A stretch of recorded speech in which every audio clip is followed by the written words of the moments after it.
نحمده ونصلي على رسوله الكريم اما بعد فاعوذ بالله من الشيطان الرجيم رب اشرح لي صدري ويسر لي امري واحلل عقدة من لساني يفقهوا قولي رب يسر ولا تعسر وتمم بالخير۔ آج کی بات ہے تو بہت چھوٹی سی، لیکن اس کے اندر میسج بہت بڑا ہے، اور مجھے ایسے لگتا ہے کہ اگر ہم کسی بھی بات کو اس کی اصل پہ لے کے دیکھیں نا، تو صرف ایک لفظ کے اندر بھی بہت بڑا پیغام ہوتا ہے۔ لفظ عبادت ہم سب بولتے ہیں، کئی بار دن میں ایاک نعبد و ایاک نستعین بھی کہتے ہیں۔ قرآن پاک میں بہت جگہ اس لفظ کو استعمال بھی کیا گیا، لیکن عبادت کی روح کیا ہے؟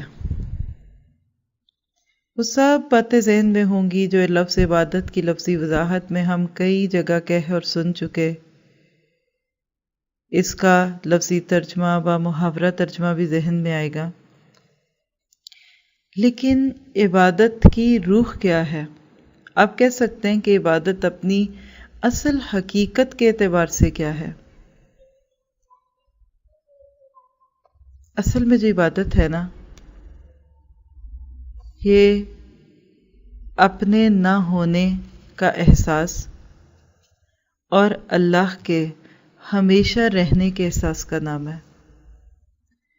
بندے کو اپنی ہستی کچھ بھی نہ لگے اور اللہ کی ذات سب کچھ لگے، یہی سوچ دینے کے لیے کلمہ لا الہ الا اللہ پڑھوایا جاتا ہے۔ یہی سوچ دن میں 5 بار فرض نمازوں کی صورت میں دی جاتی ہے، سال کے روزے، زندگی میں 1 دفعہ حج، زکوٰۃ، ہر چیز یہ سوچ دے کے جاتی ہے کہ انسان تم نے نہیں رہنا، تم اس ذات کی طرف جا رہے ہو جس کو فنا نہیں، تو اپنا سب کچھ اس کے نام لگا دو، جو آج تمہارے پاس ہے وہ بھی، اور جو کچھ تمہیں اسی ذات کی طرف سے ملا وہی تم اس کو دے دو۔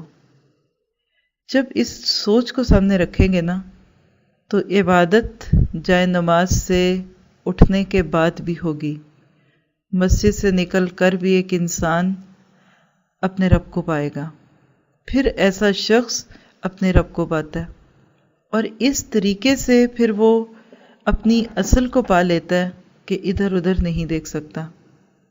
جب ایک بندہ اللہ کے آگے اپنے آپ کو کچھ نہ سمجھے، اس کے اوپر خشیت، عاجزی، انابت، خشوع، خضوع، اس طرح کے جذبات طاری ہوں، اپنے آپ کو رب کے سامنے اس طرح بچھا دے کہ بس اے مالک تو مجھے معاف کر دے۔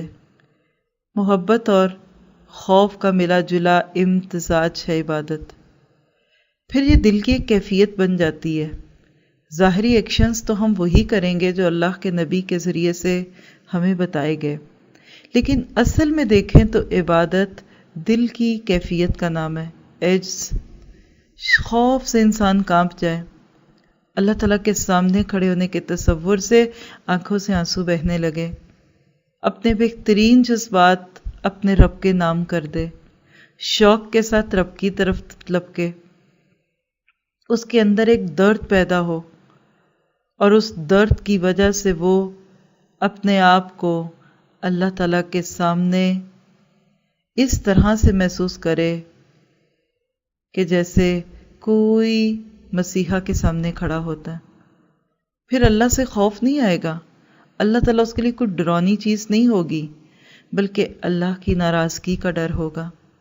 ہم سب اپنے آپ کو پوچھیں، بلکہ میں خود سے پوچھوں، کیا واقعی میں نے عبادت کو ایک ظاہری خارجی چیز سمجھا یا اندرونی جذبہ سمجھا، حسیاتی واقعہ سمجھا؟